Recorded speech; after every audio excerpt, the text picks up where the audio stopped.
आजकल artificial intelligence का बहुत बड़ा हल्ला मचा रिया है। समझो ये हमारी ज़िंदगी में घुसपैठ कर चुका है। सोशल मीडिया से लेके सर्च इंजन, मेडिकल टेस्ट और कानून व्यवस्था तक इसका धड़ल्ले से इस्तेमाल हो रहा है। पर इसके साथ एक लफड़ा भी है, उसका नाम है बायस। आज बताएंगे कि बायस का क्या भला है। दरअसल एआई जिस डेटा पर काम करता है, अगर वो डेटा ही भेदभाव वाला है तो एआई भी भेदभाव करने लगेगा। अब इस वीडियो में हम समझेंगे कि एआई में बायस कैसे आता है, इसका क्या अंजाम हो सकते हैं और इसको सुधारने का तरीका क्या है। आप पहले समझो कि एआई में बायस का मतलब क्या होता है। जब कोई एआई किसी खास आदमी या समूह के खिलाफ भेदभाव भरी राय देवे तो इसे ही बायस कहते हैं।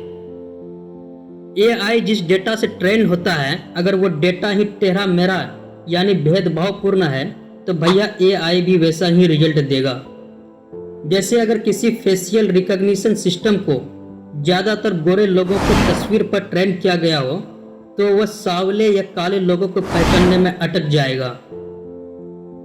अब बायस कई तरीके से एआई में आ सकता है।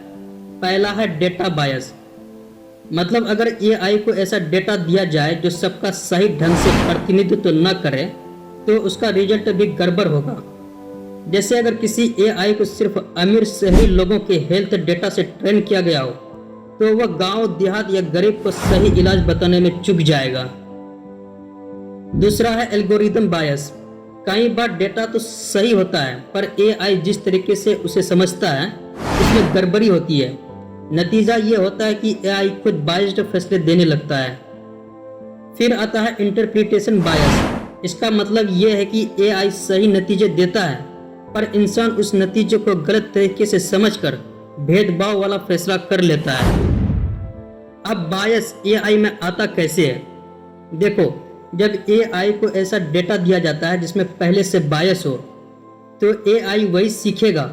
जैसे अगर किसी कंपनी ने हमेशा पुरुषों को ही ऊंची पोस्ट पर रखा हो और एआई को उसे डेटा ट्रेन से किया गया हो तो एआई भी मर्दों को ही प्राथमिकता देगा, फिर चाहे कोई महिला कितनी भी काबिल क्यों ना हो। अब असली जिंदगी के कुछ उदाहरण सुन लो, जैसे फेशियल रिकॉग्निशन टेक्नोलॉजी। कई बार ये गहरे रंग के लोगों को पहचानने में धोखा खा जाती है क्योंकि इसे ज्यादातर गोरे लोगों की तस्वीर से ट्रेन किया गया होता है। MIT के एक स्टडी में पता चला कि गहरे रंग की महिलाओं की पहचान में एआई का एरर रेट 34.7% था। अरे मैया, जबकि गोरे मर्दों के लिए यह सिर्फ 0.8% था। अब सोचो अगर पुलिस ऐसे एआई का इस्तेमाल करेगी तो कितना बवाल मचेगा। एक और उदाहरण है हायरिंग से रिलेटेड।